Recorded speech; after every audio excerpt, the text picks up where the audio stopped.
Imagine a young woman who has gone on 50 dates. Every time she comes home, she says, he was a nice guy, but he was successful, but he was learning, but there was just something missing. Now imagine a married man. He's been married for 10 years. She takes care of the home. Yet he's constantly noticing what she is not, what she doesn't do, what she could do better. And little by little, the marriage begins to suffer. What do these two people have in common? And the answer is found in this week's Perashat Korach. Korach's greatest mistake was that Korach could not appreciate what he already owned and possessed. And my Rebbe, my dear Rebbe, Ravik de Miller, would tell us that this is one of the most dangerous character flaws a human being can possess. Think about Korach. He was wealthy. He was the Bill Gates of the era. The Midrash says he was one of the richest men in the world. He was distinguished. He came from the tribe of Levi.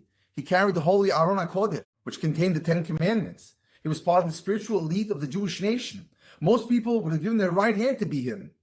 But Korach looked at Moshe. He gazed at Aharon, his brother, and instead of appreciating his blessings, Korach only focused on what belonged to someone else. He wanted a different position.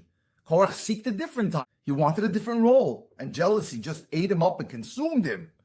Ravik de Miller often emphasized that jealousy is not merely a bad quality, it's a form of blindness. It makes you blind. You stop seeing your own berachot, your blessings. You become obsessed with someone else's. And that's exactly what happened to Korach. Sadly, this is happening today in the dating world. People have unlimited options, unlimited profiles, unlimited comparisons, unlimited what-ifs. A young man meets a wonderful... Instead of asking, can I build a beautiful life with her? He's asking, could there be someone slightly wealthier, slightly funnier, slightly more impressive? And because he's focused on what he doesn't have, he can't appreciate what is standing right in front of him. And that's Korach.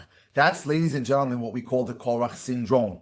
Always looking over the fence. Always believing happiness exists in somewhere else's property. And the spies did it last week's Perashah. And now in this week's Perashah, Korach is doing the same thing.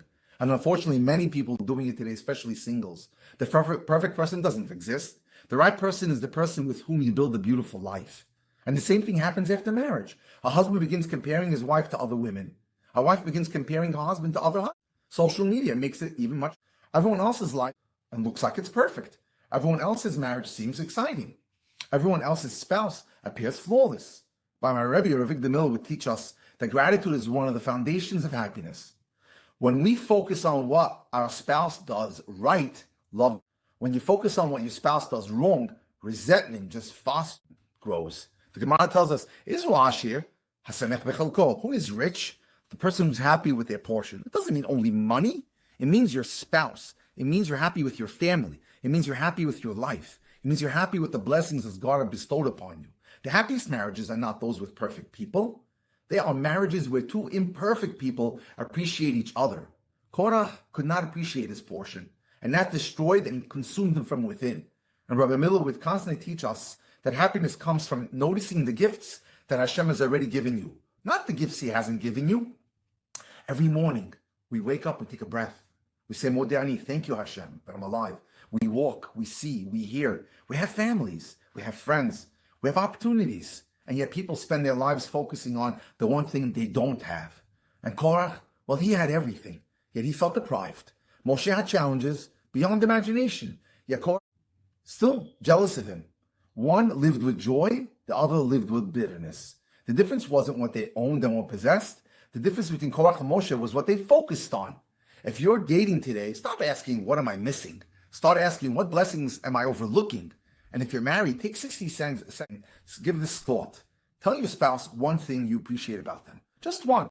You might be amazed about how much it changes your relationship. And if you're struggling with dating, relationships, and would like guidance, I'd be honored to help you.